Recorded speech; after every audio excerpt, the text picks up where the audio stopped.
suis algérienne, j'étais en Algérie. Je suis venue la première fois ici au Canada en 2014 en tant qu'étudiante. Étudiante étrangère, j'ai fait une maîtrise ici. Après, quand j'ai obtenu la maîtrise, j'ai eu mon permis de travail. Là, j'ai commencé à chercher l'emploi. En tant qu'immigrante et non résidente, en plus, c'était très difficile. La recherche d'emploi était très difficile. Donc, au point en 2018, c'est-à-dire une année après, j'ai décidé de quitter le Canada. J'étais désespérée. Quand j'ai quitté, puis une année après, disons en 2019, je suis revenue en tant que résidente. Je me suis dit, là, OK, je suis résidente, je peux trouver un travail plus facilement. Euh, C'était pas vraiment le cas parce que la recherche d'emploi n'était pas bien structurée. C'était, j'avais des erreurs dans ça. Mais maintenant, ça va très bien. Quand on trouve, en tant qu'immigrante, quand on trouve un emploi dans notre domaine qui convient à notre niveau, là, c'est la première réussite. Ça, c'est déjà un projet qui réussit.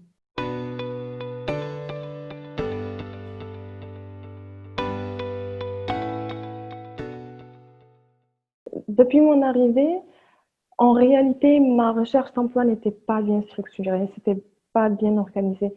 Je croyais qu'en envoyant mon CV partout, dans tous les offres que je trouve, ça augmente ma chance d'obtenir un emploi. Donc, j'ai envoyé mes CV partout, mais c'était pas le cas. C'était très difficile, même pas pour avoir un entrevue.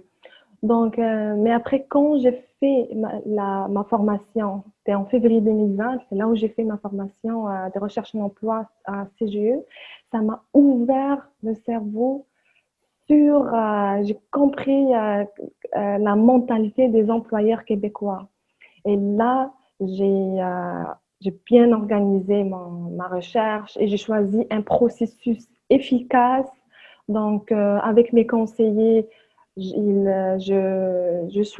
ciblais les emplois que je veux et les entreprises. Et j'ai développé mon, mon réseau, ce que je conseille à tout le monde. Tout le monde maintenant, je le conseille à bien euh, travailler le réseau et chercher l'emploi par le réseautage. C'est là où j'ai réussi. La première réussite, c'était réussir à avoir les entrevues. Et la deuxième réussite, c'est à bien se comporter dans les entrevues. Donc, parce que dans ma formation, je m'entraînais aussi dans les entrevues avec mon conseiller. Donc, c'est là où j'ai compris comment répondre et comment se comporter et quoi répondre à cette question. Et ici, j'ai réussi à avoir l'emploi de mes rêves maintenant. C'était en juin 2020 où je suis entrée dans le premier poste que je voulais dans mon domaine.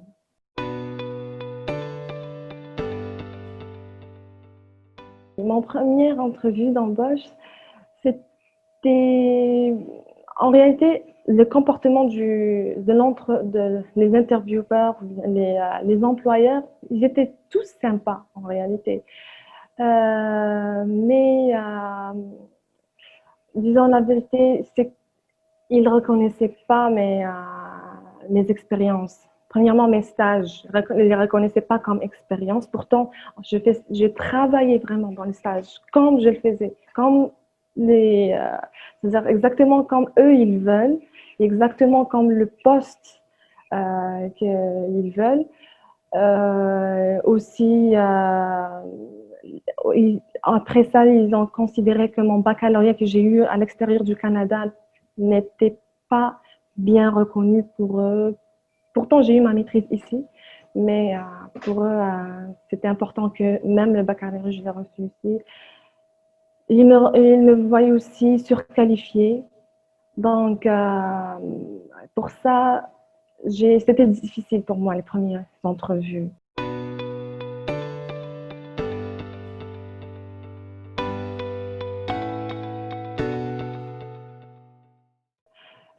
Ce que j'aurais aimé, La première des choses, c'est qu'ils lisent bien mon CV parce que tout ce que j'ai mentionné, ce que eux euh, voyaient comme des obstacles, des problèmes, je l'ai déjà mentionné dans mon CV.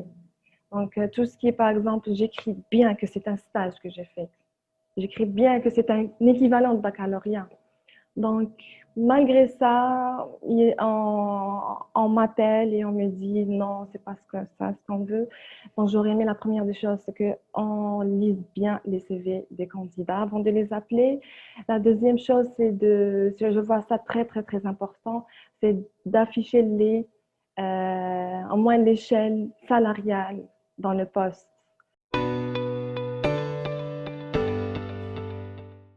Ce qui pourrait me faciliter le processus beaucoup plus simple.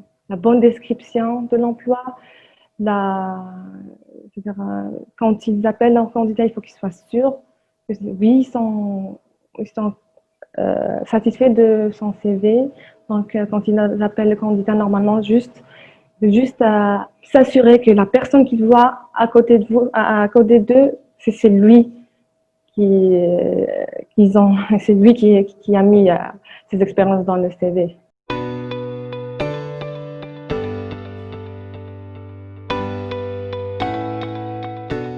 Merci, je vous remercie beaucoup.